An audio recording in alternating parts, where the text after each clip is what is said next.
인치심이다. 오늘 마지막 부분에 나오는 말입니다. 너희가 구원의 날까지 인치심을 받았느니라. 인치심이란 말은 좀 애스러운 표현인데요. 도장 찍힘을 받았다. 도장이 찍혔다. 이 말입니다. 소유에 대한 확정입니다. 그러니까 너는 내 것이라, 너는 내 아들이라, 그것에 대해서 확증하는 도장을 찍었다. 어떻게 하나님은 우리가 하나님의 자녀임을 인치시냐? 그것은 바로 성령을 우리에게 부어주심으로 인치십니다. 무슨 육안에 눈에 보이는 도장을 찍는 것이 아니라 성령이 우리 안에 임하면 성령이 바로 우리가 하나님의 자녀인 것을 인쳐줍니다. 그래서 너는 내 것이라, 너는 내 아들이라, 내 딸이라 라고 확정해 주시는 것입니다.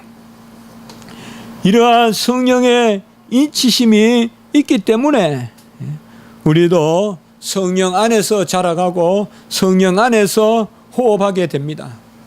하나님의 성령을 근심하게 하지 말라. 자, 여기서 우리가 먼저 하나 생각해 볼 수 있는 것은 하나님의 성령이 어디에 계시냐 이 말이에요. 내 안에 계세요. 내 안에 계시는 하나님의 영. 여기 내 안에 그럼 어디냐? 저는 손으로 지금 여기를 이렇게 치고 있는데 여기 아니냐? 아니요, 내 자신이에요. 내 자신이 성령의 인치심을 받았다. 그러니까 성령이 나에게 임했어요. 우리가 전인격적으로 절대적으로 성령이 우리에게 임하여서 우리가 거듭났어요. 어디에서 어디까지? 머리에서 발끝까지 다 거듭난 것입니다. 그래서 안에 있다라는 말은 어디 안이라는 말보다는 인격적인 개념이에요. 이제는 내가 사는 것이 아니요 내 안에 그리스도께서 산다. 이 말은 내가 내 안에 그리스도를 가두고 있는 것이 아니라 이제는 내가 그리스도와 함께 살고, 그래서 이 표현이 딱 좋아요. 그리스도가 내 안에 산다 이러면 그리스도가 내 안에 있잖아요. 그러나 내가 그 안에, 그가 내 안에, 이게 하나예요, 하나. 우리가 그리스도 안에, 그리스도가 우리 안에 사는 것입니다. 그러므로 성령을 근심하게 하지 말라는 것은 결국은 너 자신을 진정한 너 자신답게 살아라 이 말이에요. 그러니까 변화된 거듭난 사람답게 살아라는 거예요. 변화된 거듭난 사람답게 행동하고 생각하고 거듭난 사람답게 모든 것을 바라보고 소망하라는 것입니다. 그렇지 않으면 그것이 다 성령을 근심하게 하는 것이다 라고 이렇게 말하고 있습니다. 그래서 먼저 성령을 근심하게 하지 말라는 것은 성령이 따로 있고 내가 여기 있고 저기 있는 성령을 내가 근심하지 않아. 이런 타자 어떤 외계에 계신 성령이 아니라 성령이 나 자신을 이루고 있으므로 나 자신이 그 성령의 소욕대로 살아라는 것이에요. 그래서 내가 내 자신 안에 임한 성령, 내가 그 안에 그가 내 안에 있는 그 성령을 근심하게 하지 말라. 성령은 우리 안에 인격적, 절대적, 단회적으로 임합니다. 성령은 인격입니다. 성부, 성자, 성령 삼위일체 하나님이십니다. 인격이세요. 사람의 격이라는 것이 아니라 성령은 분명히 성부와 성자와 함께 구별되는 분이세요. 한 분이시만은 세 격으로 계시는 분이에요. 그래서 그 인격이 우리 안에 임했다는 것은 단번에 임했다는 거예요. 인격은 둘이 있을 수가 없습니다. 문병호는 여기만 존재하는 거예요. 지금 인격이기 때문에. 소유는 여기도 있고 저기도 있을 수 있습니다만은 인격은 그렇지 않습니다. 성령은 액체적으로 우리에게 임하지 않아요. 양적으로 임하지 않아요. 성령을 또 마시고 또 마시고 또 마시고 성령을 부어주소서 부어주소서 부어주소서 하니까 그 말을 그대로 그냥 받아들여서 여러분 성령을 다시 더 채워달라고 그대로 우리가 생각한다면 그걸 양적으로 물질적으로 생각한다면 이미 받은 성령이 부족하다는 것이 될 것이요. 그렇게 본다면 우리의 자녀됨도 부족하다는 거예요. 성령은 그렇게 임하지 않습니다. 인격으로 임합니다. 그래서 우리와 하나가 되십니다. 성령이 인격으로 임하기 때문에 단번에 임합니다. 두 번 임하지 않습니다. 한 번 임한 성령이 우리에게 오시면, 성령이 한 번 우리에게 임재하시면 다시 떠나가지 않습니다. 다시 떠나가지 않아요.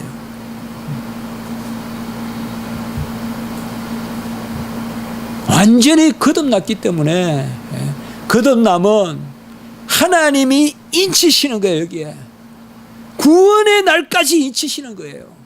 이 견인이라는 거예요.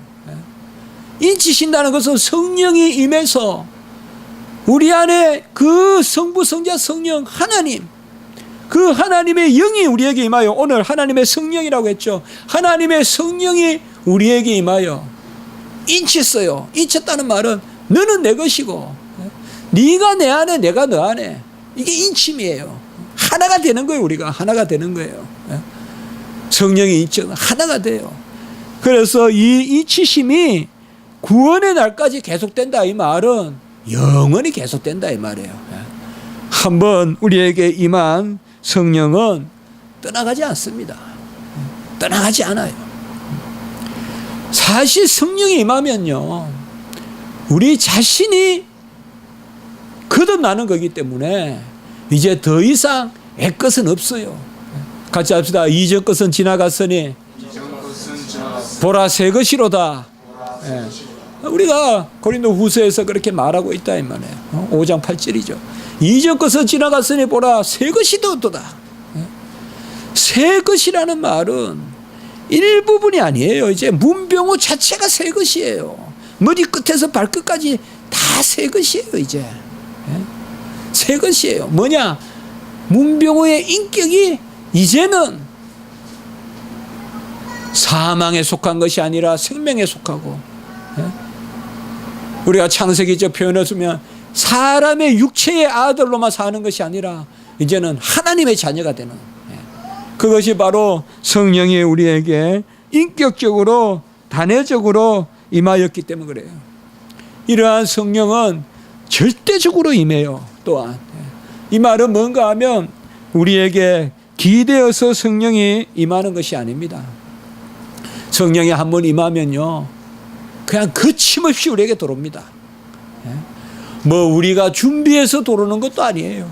우리가 동의해서 들어오는 것도 아니에요. 절대적으로 임재하시는 거예요. 준비라도 해야 되지 않겠습니까? 준비를 어떻게 합니까, 여러분들? 준비가 될 만한 거야 준비를 하죠. 그렇지 않아요, 여러분들? 집에 친구가 오는 거야 준비할 수 있겠죠. 그럼 하나님이 우리 안에 오시는 걸 어떻게 준비해요, 우리가?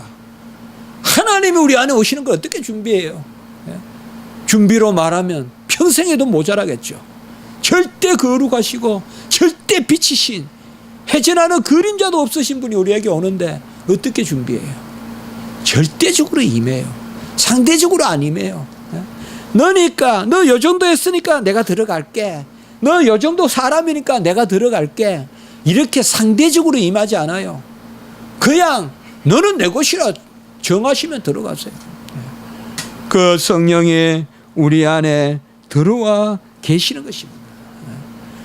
그래서 성령이 충만한 것이 뭐냐? 우리 교회는 이걸 자주 나누었죠.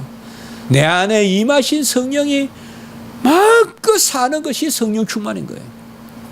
성령을 물 먹듯이 또 먹고 또 먹게 하는 것이 성령 충만이 아니라는 것이에요. 그건 다 잘못된 신앙이에요, 여러분들. 성령을 또 받고 또 받고 한다는 것은, 그러면 어떻게 내가 자녀됨을 확신해요? 이전에 받은 영이 부족하면 자녀로서도 부족한 거 아니에요? 여러분, 자녀이면 자녀이고 아니면 아닌 거지. 50%만 자녀고 60%만 자녀고 그런 게 어디 있어요? 성령이 우리 안에 임하여서 이제 인치심을 받았으면 그 성령이 우리 안에 마음껏 살도록 우리가 그렇게 애써야 돼요. 그것이 성령 충만이에요. 그 뭡니까? 가장 중요한 것은 말씀 봐야 돼요. 말씀 봐야 돼요. 우리 안에 임하신 성령의 모든 움직이는 질서와 성령의 어떠하심과 그 모든 것이 다 말씀이에요. 아, 내 안에 있는 성령은 뭘까? 뭐 저 먼 데서 누구한테 물어보고 할 필요 없어요. 성경이 그걸 가르쳐줘요, 우리에게. 뭐 사람한테 가서 내 안에 있는 성령이 뭔가 물을 필요가 뭐가 있냐 이 말이에요. 그래서 성령이 마음껏 합도하려면 우리가 성령이 누구신지 알아야 돼요. 성령이 어떤 분인지 우리가 인정해야 돼요. 그러려면 뭐예요? 말씀을 우리가 받아야 돼요. 그래서 성령 충만이 말씀 충만이에요. 말씀이 충만한 것이 성령 충만이에요. 말씀 충만은요, 무슨 막 세상 공부하듯이 막 세상에 만독을 하고 몇 술의 책을 읽고 그런 말들이 아닙니다. 하나님의 말씀을 받는 거예요. 하나님의 말씀을. 하나님은 때에 따라 시적절하게 주세요. 어떨 때는 한 줄로도 주시고요. 어떨 때는 한 장을 읽게도 하시고요. 성경에 대해서 여러분들, 우리는 다 열려있고 준비되어 있는 사람들이에요. 그러니까 성경에 대해서 저는 그 마음이 중요하다고 생각해요. 나는 진리의 영을 받았기 때문에, 성령을 받았기 때문에 내 영이 이 말씀과 아주 친해요. 언제든지 열어놓으세요. 이걸 육체로 헤아리면 안 돼요. 나는 다 좋은데 성경은 싫어. 나는 교회 다니는 거 다 재밌는데 성경 읽으면 영 재미가 없어. 그렇게 생각하지 마시라고요. 성경 가운데서 우리 교회에서 지금 말씀 나누고 진리 전하잖아요. 이러한 말씀을 잘 받아들이면 그게 성령 충만한 거예요. 두 번째는 회개해야 돼요. 성령 충만을 받으려면 회개해야 돼요. 하나님은 정하시고 거룩하시고 의로우시기 때문에, 하나님은 거룩하시고 의로우세요. 순결하세요. 그렇기 때문에 우리에게 남은 이 육체의 수욕이 있기 때문에 우리는 항상 하나님 앞에 회개해야 됩니다. 이 회개의 심령이 모든 것들을 온전하게 하는 밑바탕입니다. 여러분, 이렇게 한번 생각해 보세요. 회개가 없다고 생각해 보세요. 회개가 없다고 생각해 보세요. 얼마나 힘들겠어요. 자, 우리가 하나님을 믿고 하나님께 예배드리고 하나님의 말씀을 우리가 봐요. 근데 회개가 없어요. 얼마나 힘들겠어요, 우리가. 그러면 이럴 수 있어요. 아이고, 하나님 말씀 없는 게 나. 괜히 아는 게 병이네. 내가 거룩하니 너희도 거룩하라. 이 말씀 몰랐을 때는 그냥 이 정도면 됐겠거니 하는데, 하나님이 내가 거룩하니 너희도 거룩하라 말씀을 주시니까, 아이고, 내가 어떻게 하나님만큼 거룩해. 난 못해. 회개가 없다면 우리가 어떻게 살겠어요? 회개를 즐거워하십시오. 회개의 기회를 주시고, 그래서 어떤 사람은 회개의 비밀이라고도 해요. 회개의 비밀.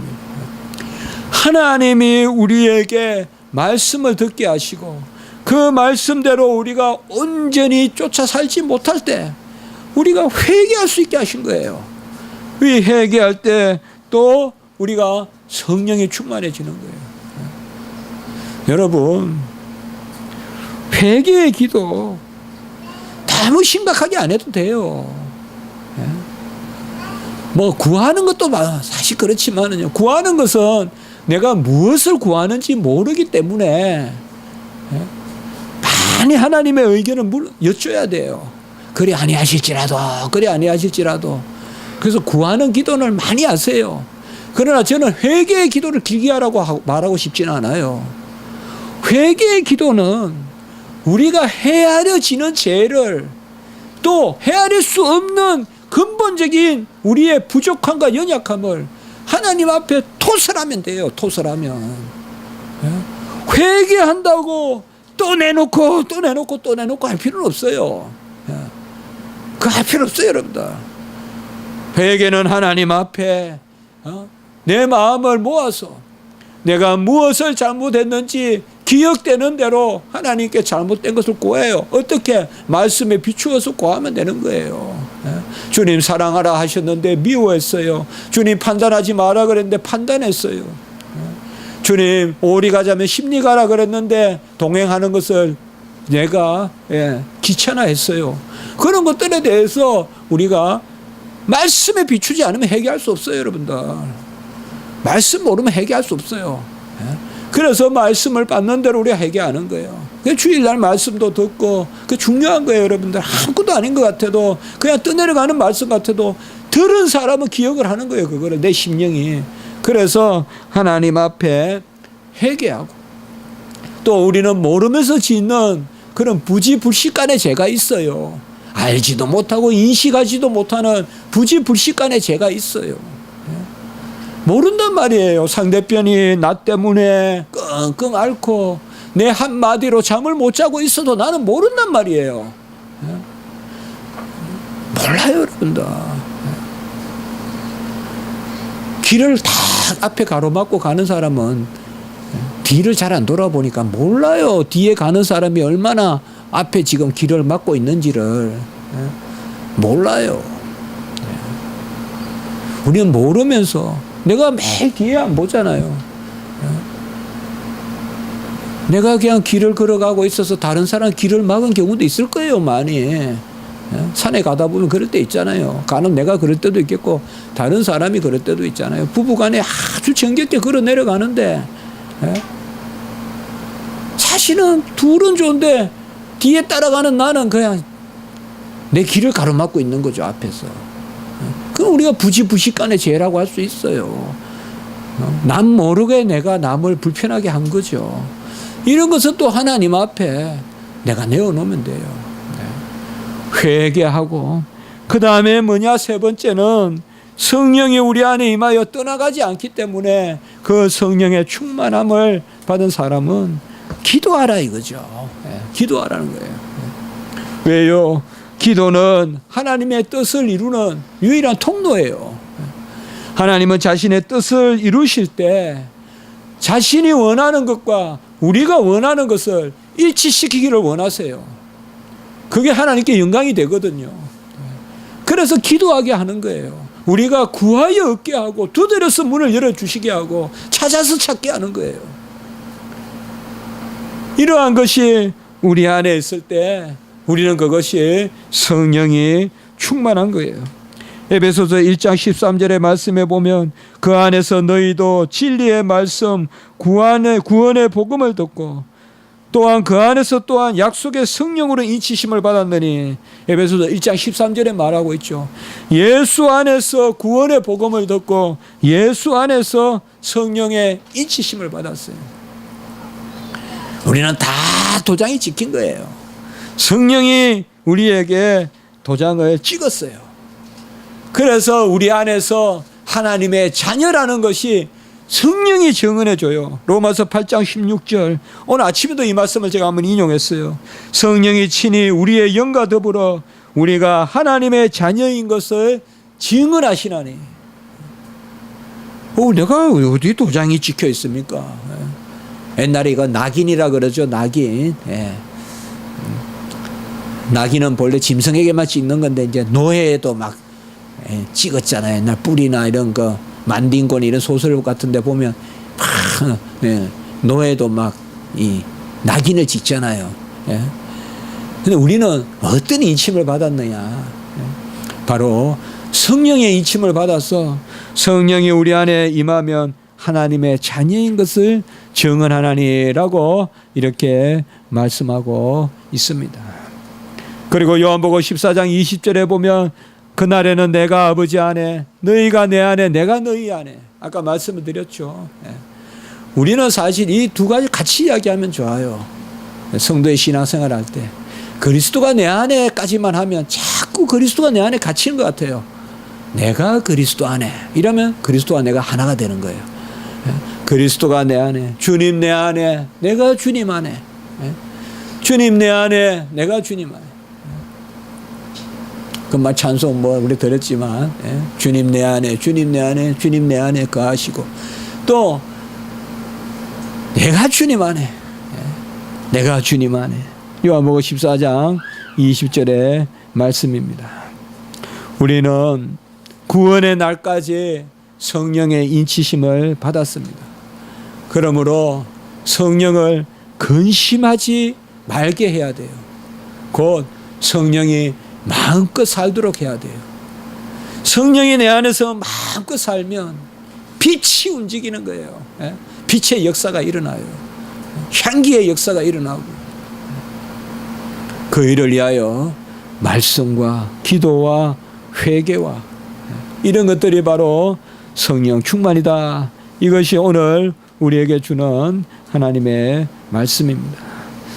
성령은 우리가 이 땅의 삶을 살아갈 때 우리의 삶을 인도하는 그러한 밝은 등불과 같은 역할을 할 뿐만 아니라 마지막에 이 성령으로 산 사람은 이제 거룩함을 넘어서 영화롭게 됩니다. 그럴 때는 또 우리가 성령의 역사로 더 하나님을 마주보게 되는 그 은혜의 역사가 나타납니다. 그러므로 우리는 이 땅에서 지금 마지막에 있을 그 영화로운 삶의 맛을 보는 것입니다. 그게 바로 성령이 내게 임하셨기 때문에 그 맛을 보는 것이에요. 이 지상에서는 대충 육체로 살다가 새하늘과 새 땅에 가면 그때 가면 비로소 우리가 영으로서 영의 소욕대로 살게 되는 게 아닙니다. 이 땅에서 성령의 소욕대로 살고 성령의 소욕대로 사는 것이 우리에게 얼마나 귀한 것인지 그것을 우리에게 말씀해 주고 있는 것입니다. 여러분, 오늘날 모양은 있다 하지만 능력이 없는 시대라고 많이 이야기를 합니다. 믿음이 뭘까요? 성도의 삶이 뭘까요? 또 교회는 뭘까요? 우리는 여러 가지 질문을 던집니다. 그러나 어떻게 보면 답은 외부에서 주어지는 것이 아닙니다.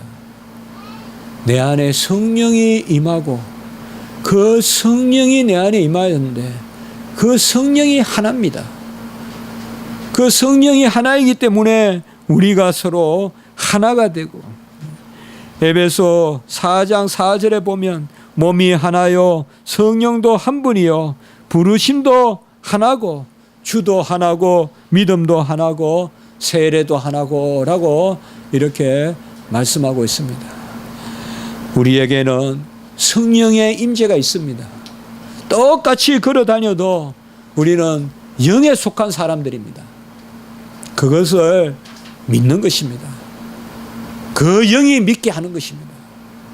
그러므로 여러분들 겸손하시되 그 겸손 가운데 하나님의 지경을 바라봐야 돼요. 우리는 지극히 겸손하되 그 지극히 겸손한 우리 안에 성령이 임하셨어요.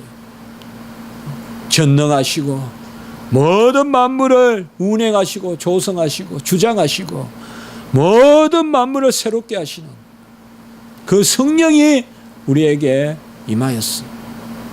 그러므로 우리는 날마다 이 성령을 근심시키지 않는 것을 날마다 깨어서 생각해야 돼요. 휴지 하나 버리면 성령이 근심하겠죠. 남 모르게 괜찮겠지 하면서 설정 내 주머니에 넣으면 아무도 모르겠지만 성령이 근심하겠죠. 이 마음이 있어야 됩니다. 성령을 근심시키지 말고 절대 사람 본다고 안 본다고 아니라 내 안에 계신 성령 그 성령을 근신시키지 않는 그러한 은혜가 있기를 주님의 이름으로 축복합니다. 기도드리겠습니다. 거룩하고 자비로우신 하나님 아버지, 우리에게 자녀의 영을 주시고 진리의 영을 주시고 그 영이 임마누엘 떠나가지 아니하심으로 마지막 날까지 인치심을 우리에게 주셨음을 오늘 말씀을 통하여 알게 하시니 감사합니다. 성령을 근심시키지 말게 하여 주시고 우리의 육체의 소욕을 쫓고 육체를 즐겁게 하기 위하여 성령을 근심시키는 일이 없도록 주님 도우시고 인도하여 주시옵소서. 우리는 다 성령의 열매를 맺는 그러한 삶을 살게 도와주시옵소서. 감사하옵고 구주 예수 그리스도의 이름으로 기도드리옵나이다. 아멘.